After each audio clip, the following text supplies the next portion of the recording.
Lone Survivor recounts the true story of Operation Red Wings, a 2005 U.S. Navy SEALs mission in Afghanistan.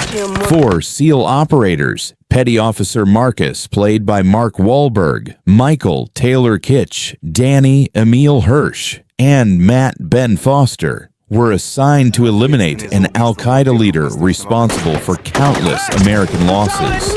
What began as a routine reconnaissance mission near the Pakistan border soon unraveled into tragedy. And from that moment came a story of courage, brotherhood, and the will to survive. Let's explore what those miraculous journeys are. Lone Survivor 2013. The Journey of Soldiers Who Never Gave Up. Part 1-1. When humans are pushed to their limits, some films aren't meant just to be watched, they're meant to be felt. Lone Survivor is one of them. It isn't a typical war movie where bullets fly for entertainment. It's an epic of brotherhood, bravery, and survival, told through blood, sweat, and the memories of real men. The film opens with raw, real footage of Navy SEALs training, the toughest warriors in America. They swim through icy waters, crawl through mud, and endure hunger, pain, and exhaustion. Their young faces and unwavering eyes reflect not superhuman power, but something far greater: the will to rise above fear. They're not invincible heroes, they're human. But they've learned how to defeat the one enemy that never dies: their own fear. 2. The mission begins. Operation Red Wings. In 2005, deep in the mountains of Kunar, Afghanistan, the U.S. military launched Operation Red Wings. The objective: eliminate Ahmad Shah, a senior al-Qaeda leader hiding in a remote village. The task fell to a 4-man SEAL recon team, elite soldiers hardened by countless missions and unbreakable trust. The team included Lieutenant Michael Murphy, calm, decisive leader; Marcus Luttrell, corpsman and marksman, the man who would later tell the story; Danny Dietz, communications specialist, stoic and relentless; Matthew Axelson, sniper, precise and unshakable. They were among the best of the best. But in war, skill alone isn't always enough to stay alive. The Afghan sky was deceptively beautiful, a serene blue hiding the chaos beneath. Dropped by helicopter into harsh mountain terrain, the team entered enemy territory where every sound could mean death. Their mission seemed simple: locate the target, call for air support, and extract. But as with every survival story, disaster began with a single, fragile decision. 3. The fateful decision. While hiding on a mountain ridge, the team was accidentally discovered by 3 local goat herders, an old man and 2 boys. No bullets were fired, no shouting, just the heavy silence of conscience. They had 2 options: kill the civilians to preserve secrecy, release them, and risk exposure. Murphy looked at each of his men. He knew this choice could cost all their lives, but he also knew something even more important: the line that separates them from the enemy. His voice was steady. "We don't kill civilians. That's not who we are." They cut the ropes and let the herders go. A few hours later, hell came roaring back up the mountain. 4. The storm of bullets and the breath of survival. From below, dozens of Taliban fighters advanced, surrounding them.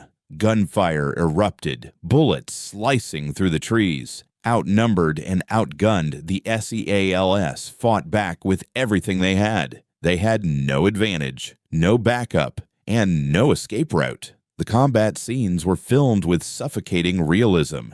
No heroic music, no slow-motion shots, just the chaos of survival. Heavy breathing, the snap of gunfire, the crunch of bodies hitting rocks. Marcus Luttrell later wrote in his memoir that they fell off the cliffs multiple times, tumbling down the mountainside, bones shattering, bodies bleeding, yet never stopping. They crawled, rolled, fired, screamed, and rose again. It was no longer a battle. It was the raw instinct of human beings refusing to die. 5. When brothers fall, Danny Dietz, gravely wounded, clung to the radio, trying to send a distress call. Shot multiple times, he still refused to let go. Murphy, knowing that without reinforcements no one would survive, stood up under heavy fire, stepped into the open, and made the call. It became one of the most selfless acts in Navy history. Murphy knew he wouldn't make it back, but he did it anyway, because that's what a leader does.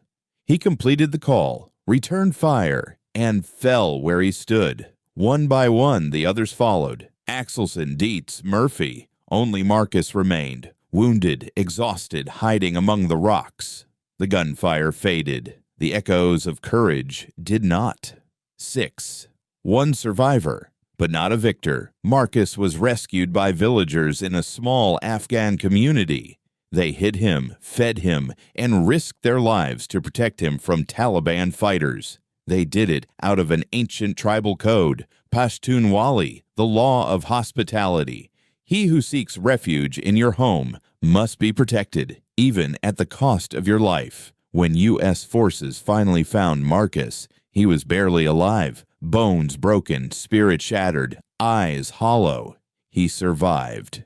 But he did not win. He carried with him the faces and the final breaths of his brothers. Lone Survivor isn't just a war story. It's a mirror held up to courage, pain, and loyalty, the kind that only exists when death is near. It reminds us that sometimes survival isn't about living. It's about carrying the memory of those who couldn't. 7. The weight of silence. After being rescued, Marcus found himself in a strange peace, a silence heavier than any gunfire, in that Afghan village, surrounded by strangers who risked everything for him. He learned a truth that no training could ever teach. Sometimes compassion can exist even in the heart of war. He couldn't understand their language, but he understood their humanity. A boy brought him water. An old man watched over his wounds. At night, he could hear gunshots echoing in the distance, yet inside that small mud house, he felt safer than he had in weeks. It was a reminder. Enemies are often defined by borders and flags, but humanity, real humanity, has no side. 8. The price of survival. When the rescue team finally arrived, Marcus was no longer the man who had gone into the mountains. He was the lone survivor, a title that carried both honor and unbearable grief. Back home, he was hailed as a hero.